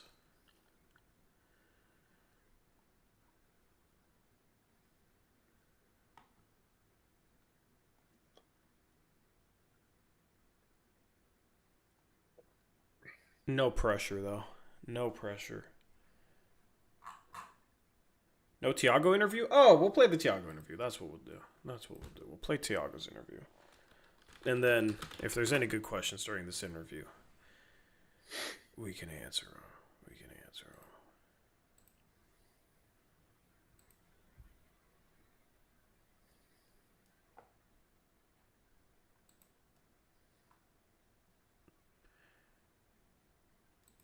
All right. Well, let me cue this up. So, what? 6-minute interview. All right. Enjoy. Flipped from the first quarter to... So, what flipped from the first quarter to the rest of the game? I think, they start the game like how they play, just in the zone and making every shot almost, and we were missing a lot of shots. Like, it's a tough team because they pack the paint and they rely on you missing, shots or turning over the ball. And we did that. We turned over the ball. We didn't make shots. So everything was going against us. Second quarter, we made some shots. We ran better. We got some stops and ran. So it's hard to run after a make every time, especially like a team like OKC. There, it's very, organized on defense, right? So it's hard to run against them. So, second quarter we made some shots, and then third quarter we there fighting. Both teams weren't great, and then we finished the fourth with a great performance. But the guys have juice at the end. They have energy. They had energy at the last quarter, and that helps. You guys scored 40 points in the fourth quarter. You shot 81% from the field in the fourth. Can you expand a little more on what you felt like worked for you guys in the fourth quarter offensively? So Danny was good. The other guys too, but like sometimes when you miss a lot of shots, I keep telling them the numbers, they're going to come back, right? Just keep being aggressive, shooting your shots, be confident. And that's what happened. I didn't know it was 80%, but impressive. With that stuff coming back around with Denny, was that kind of the mentality with him? For the first, I think, 3 quarters of the game, he didn't have any made field goals. All his points came on free throws, and then he had a few makes at the end.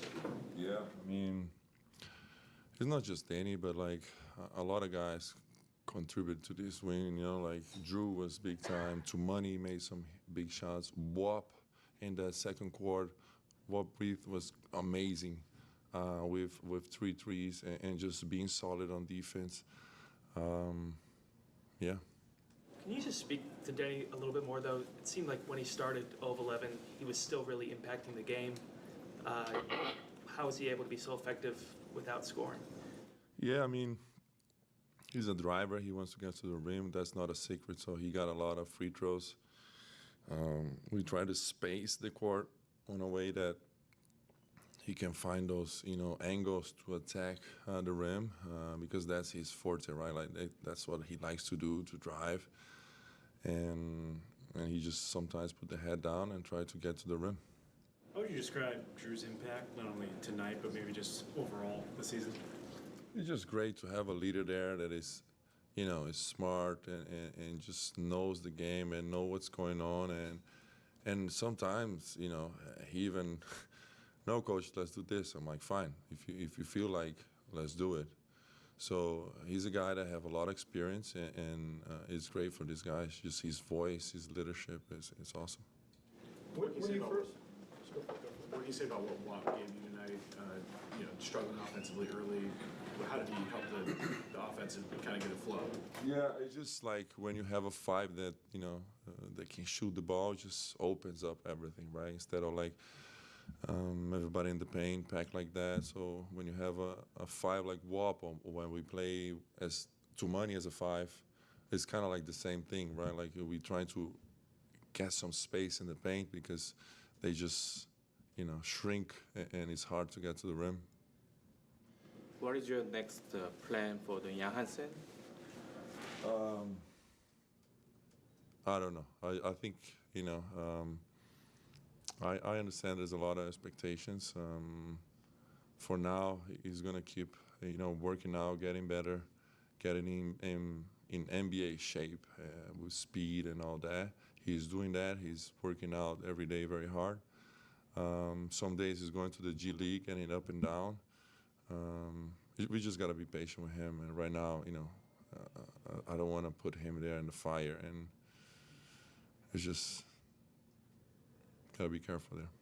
Tiago, over the last 3 games, you guys have beaten Denver and obviously OKC. What do these performances kind of say about the potential of this team? Oh, it's a resilient group, guys that never give up, and today they showed this again. I'm still disappointed about that last Laker game, but because we showed that we can compete like this against great teams, right? So I gotta be on my A game and trying to get them to play like this every night. How would you describe the way you guys closed the game tonight? How would you describe the way you guys closed the game? Did you close it the way you wanted to? Obviously, you got the win. I'm guessing you probably wanted to foul there late, but Yeah, I think we had a chance to foul under the rim. We didn't. Sometimes it's tough like that to think fast, and I wish we could foul when they got the rebound under the rim. But in the end of the day, you got the W, you take it, and you just learn from it, right? Like we're gonna watch film tomorrow and say, this is what we can do better. But for the most part, I think we did a good execution of the stuff that we prepare. When you want to play fast like that, do you feel like guys are sort of regulating their energy throughout the game so that in the last 7 minutes they can give you that high intensity that you're looking for? Hopefully not.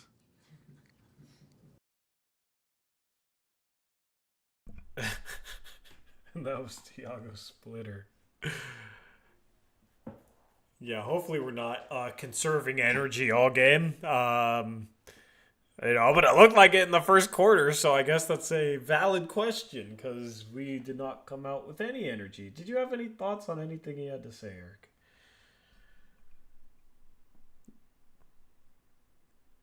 Eric? You're muted. No, the one thing that I was interested in him talking about was the Laker loss still bother him, like I said earlier. So, but yeah, do think he's a pretty honest guy. Yeah. What did you think of the interview? You're muted now. Oh, I'm pulling an Eric. Just kidding. I think the yawn question was interesting. I think it feels like we have media there that's just there to cover yawn. Yeah. And then he doesn't play. And then he doesn't play, so I guess they're going to go to Rip City Remix post-game at some point. I don't know. I'm not going to say how I feel, how I really feel. But, is what it is. Is what it is. Just kind of weird, a game he doesn't play. What's the plan with him?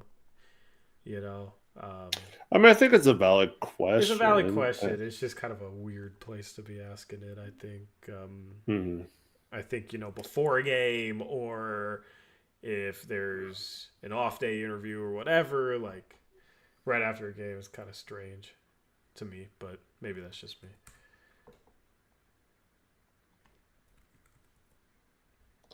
Yeah, when all those media members showed up at media day and beginning of the season, summer league, all that kind of stuff, I kind of figured that that's what would be the tone of a lot of press conferences and stuff, just getting asked random question like that. I think it's just something he'll have to deal with as coach. Yeah. Yeah, I don't think it's like a bad thing or anything. It's just kind of weird. Always getting asked about it or whatever. Yep, agreed. But once again, I thought it was good to get an honest answer from him. He simply said he still needs time to learn the game and stuff before he gets to play. Yeah, his minutes were rough. He is not ready to be thrown into the fire. So Rip City Remix should be fun to watch when he plays. Mm-hmm. Because he will definitely, I think, play for the Rip City Remix at some point this season. I would be surprised if he doesn't. I think he needs to. I think it'd be great for him. Anyway, if you guys saved any questions, I know I said we'd ask. Just don't ask the same question like next game if you're that reporter. Yeah, exactly. But is that reporter going to ask other questions about anybody else on the team? That's what I want to know. Anyway. Someone asked, is this a better win than the one over the Nuggets? In my opinion, the Nuggets win was better. It was a cup game. It felt like Denver was at full strength and really wanted to win that game. And I felt like we outplayed them at the end. This one, I feel like we got a little bit of a break with the schedule with them playing a back-to-back, with going up against still our next two games against teams with back-to-back, and then the Thunder resting, two of their three best players. I felt like tonight was a little bit more of we were able to outlast them, and it's still, like I said, on paper, an awesome win. I just felt like the Nuggets game was a little more because we took the game from the Nuggets. Yep. I love this question. Since I said I was going to answer questions from chat. In percentage, how much do you miss Ayton? 0%. 0%. I know Laker fans say he's playing good, but they also were hating on him after 2 games. And listen, if he's playing good right now, will that last? Probably not. And if it does, you want to know why it did? Because it's a contract year. So, he has something to prove. I mean, we would have gotten he's almost not on his year. second contract. You remember the quote? I have nothing to prove. I'm a max contract player. Well, that contract's about to run out. So, he's motivated. And Luka can make any big look good.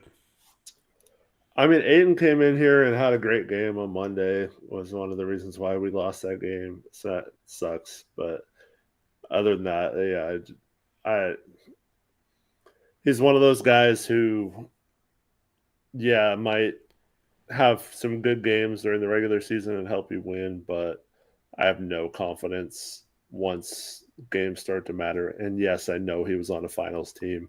Shout out to Chris Paul and Devin Booker for actually carrying that dude to the finals.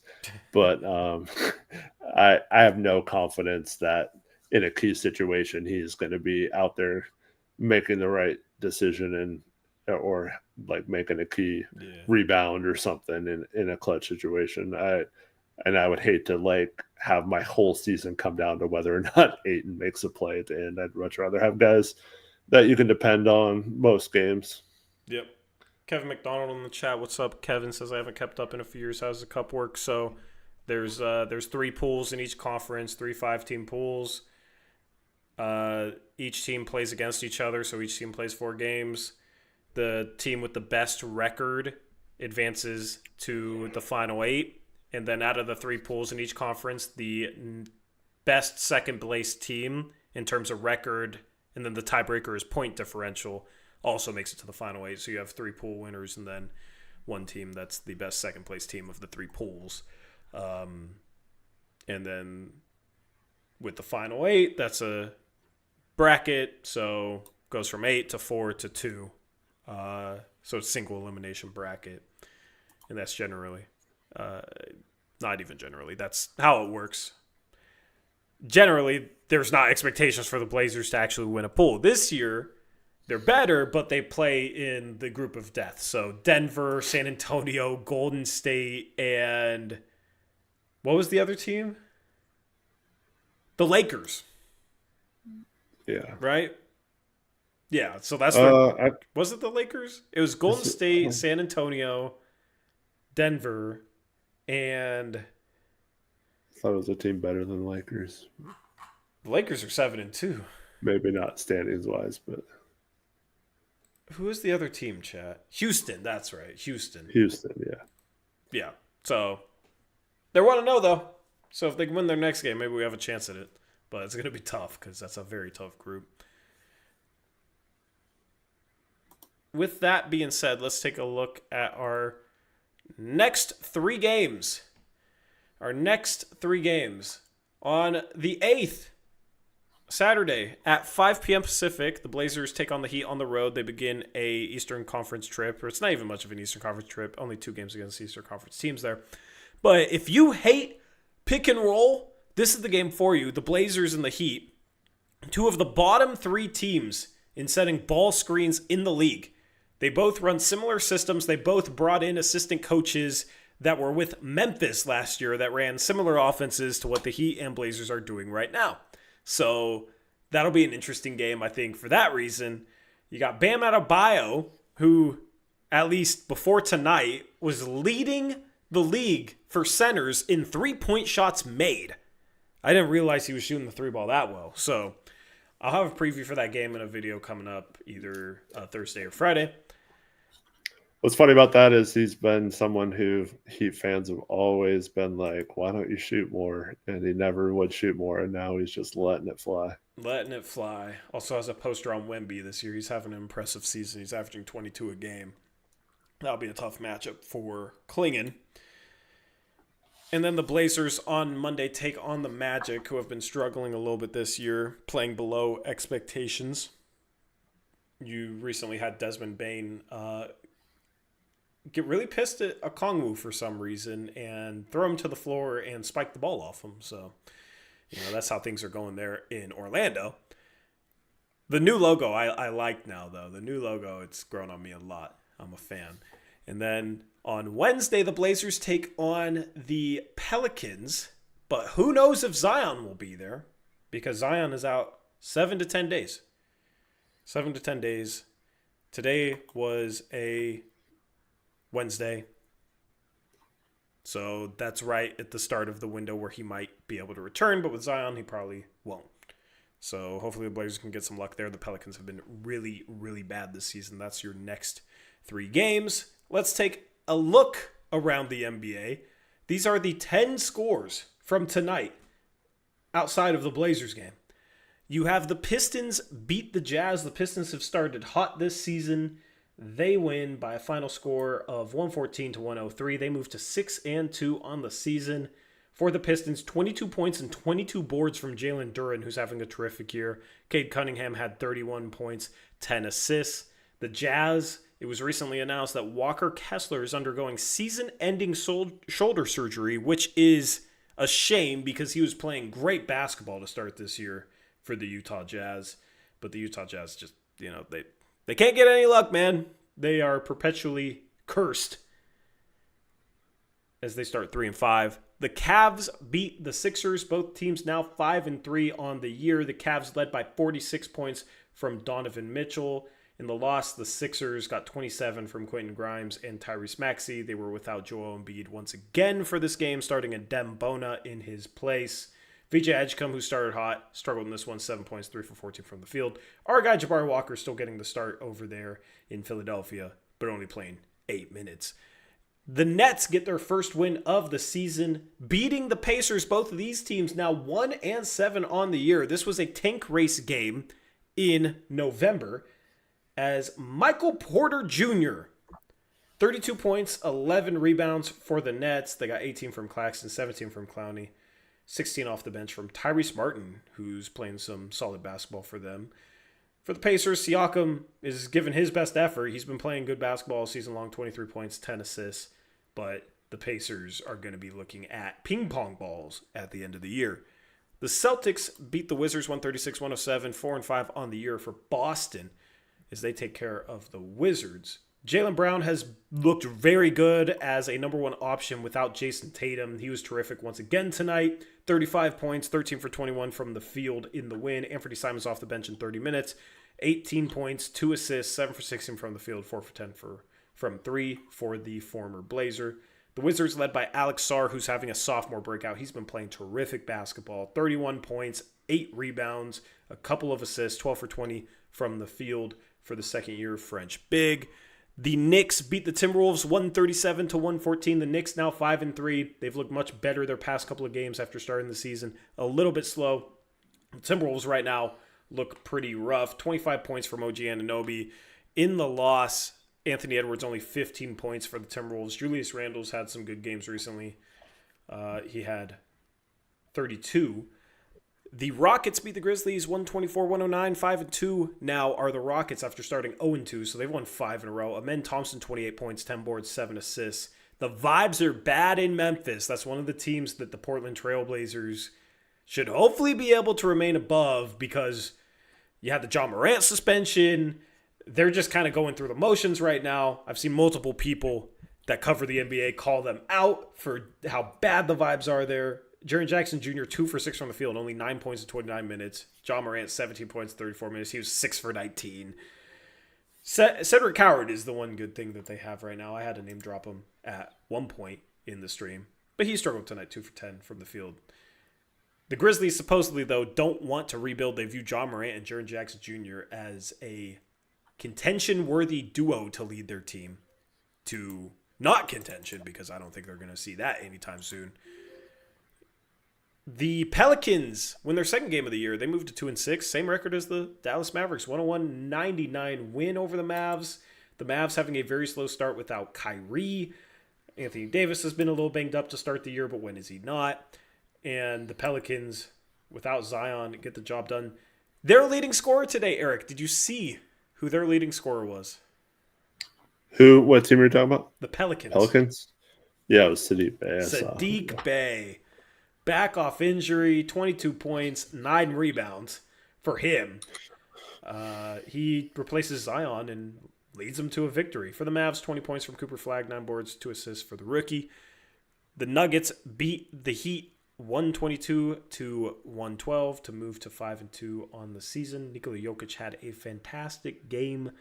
33 points, 15 rebounds, 16 assists against the Blazers' next opponent. The Lakers shocked the Spurs 118-116 to move to 7-2 on the season. Luka Doncic, 35 points, 13 assists, 9 rebounds. He was good to go in this game. They were without Austin Reeves, but it did not matter. DeAndre Ayton, once again, has a good game. 22 points, 10 boards, 9 for 13 from the field for the former Blazer big. Wembanyama in a little bit of a rough stretch right now. 19 points, 8 rebounds, 3 assists, 5 for 14 from the field. And then the final game of the day, the Kings get an upset win over the Warriors, 121-116.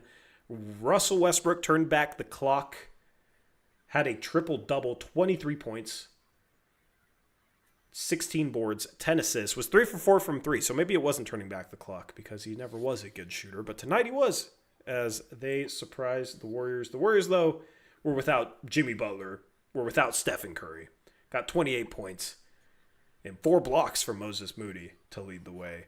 And those were the scores from tonight's action. So at this point in the season, I don't have a graphic for it, but let's take a look at the standings. The Blazers are in 6th place in the West at 5-3. We got the OKC Thunder at 8-1 in first, Lakers at 7-2 in second, Rockets 5-2 at 3, Denver and San Antonio also 5-2 at 4-5, and then Portland's at 5-3, right ahead of the Warriors and Timberwolves. Right now, the standings kind of make sense, man. There's really nothing too out of the ordinary here. You could honestly make the case that the most out of the ordinary thing is the Blazers being 6th.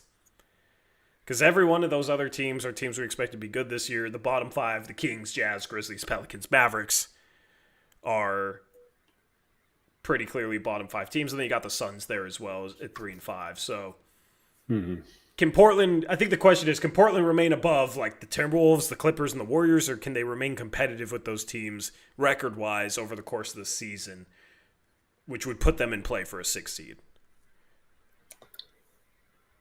Trevin says the Blazers have the 27th best first quarter net rating and first and second quarter rating. They've been an awesome second quarter team, I guess. So I'm like trying to think of the video topic for the video in between now and the next game, and like, do I want to do something positive? Do I want to do something negative in between? I need to talk about the first quarters, and that's a great stat. So thank you, Trevin. 27th best first quarter net rating and the number 1 second quarter net rating. Yeah, maybe this is... Imagine if they could play in the first quarter like they do the second quarter.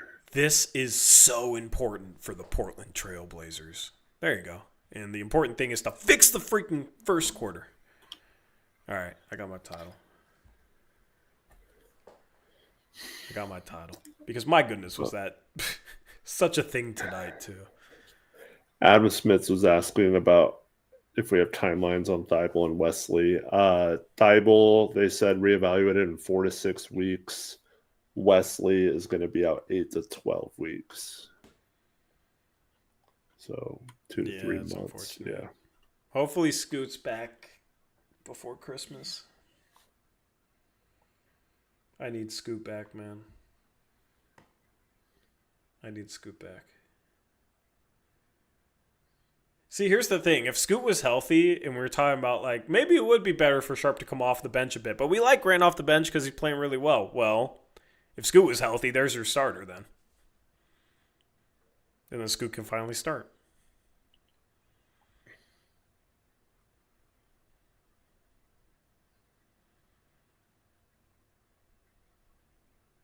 If Blazers are supposed to hang their hats on D, how do you not come out max effort from the jump? I don't know. I don't know what the issue is. Had me frustrated. Yeah, it's very frustrating. But it's just energy. Yeah, their just energy isn't there in the first quarter for whatever reason. Can I just say something? I know this always happens to you as well when you tweet during games. And like I feel like I don't tweet very much anymore, and I want to try to tweet during games some. But can people please understand? Just because you tweet like in the first quarter the effort sucks doesn't mean you have to tweet at me then later in the game when the effort's actually good saying, oh, look who's a dumbass now, right? Like both can be true. They can be playing like crap in the first quarter, like Trevin just mentioned the stat, and they could turn it around and play much better in the second quarter. It can happen that way. And so yes, thank you. I'm glad they started playing better and won this game tonight, because I was going to be really pissed if they played the whole game like they did against the Lakers and they ended up losing this game too. And so thankfully they turned it around and started making shots and doing that. And so, but yeah, it's like, it's not, it doesn't always have to be one or the other. They could be playing bad or do some things that have things they need to improve on, while also within that same game make plays and win a game. We also talk about how we have our opinions are a lot of long-term result based, not necessary, or long-term process based, not short-term result based, and learning how to start a game with more effort after you just had a whole game with crappy effort, to me, is a glaring problem, and it needed to be addressed. And just because they ended up picking themselves up and actually providing some effort in this game and getting back into it doesn't mean there wasn't still a problem at the beginning of this game with the way they came out. Yeah, exactly. Like, it was the Warriors game where their offense looked ugly in the first quarter, and I said, man, this offense looks ugly. And then they started making a bunch of threes, and people were victory lapping it. You know what I mean? Like, this team is very up and down. This team is not consistent quarter to quarter. I mean, just look at the fourth quarter in this game and compare it to the first quarter. They shot 81% in the fourth quarter of this game. How often do they shoot well in the fourth quarters of close games? Go back and compare that to the fourth quarter on opening night, where they made 2 field goals in the final 9 minutes and 21 seconds on opening night.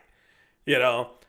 Mm-hmm. And yeah, you can always look at like one game in a vacuum and say, yeah, oh, they're missing players this game, or the other team's on the second half of back-to-back, or it was just opening night, so of course they're going to struggle, blah, blah, blah. I get that, but the first quarter slow starts are a real thing.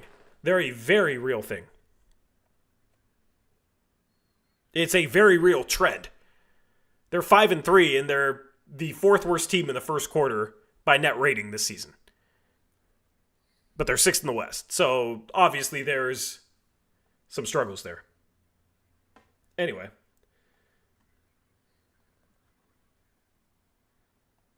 Anything else that you want to get into for this game?